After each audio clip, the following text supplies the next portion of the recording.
How to check trading history in Exness. First of all, open the app on your device and make sure you are logged in. On the home screen, tap on the account section to view all your trading account. Select the account for which you want to check the trading history. Once inside the account, tap on the Performance tab.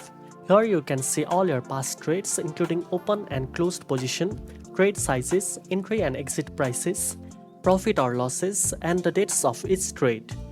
You can filter your trading history by time frames such as daily, weekly, or monthly to analyze your performance over different periods. Additionally, you can export your trading history if needed.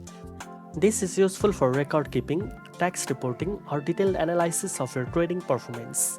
Regularly reviewing your trading history helps you track your progress, evaluate your strategies, and make better trading decisions in the future. Now you know how to check trading history in Exness. If you found this video helpful, don't forget to like, share, and subscribe for more trading tips. Thanks for watching, and I'll see you in the next one.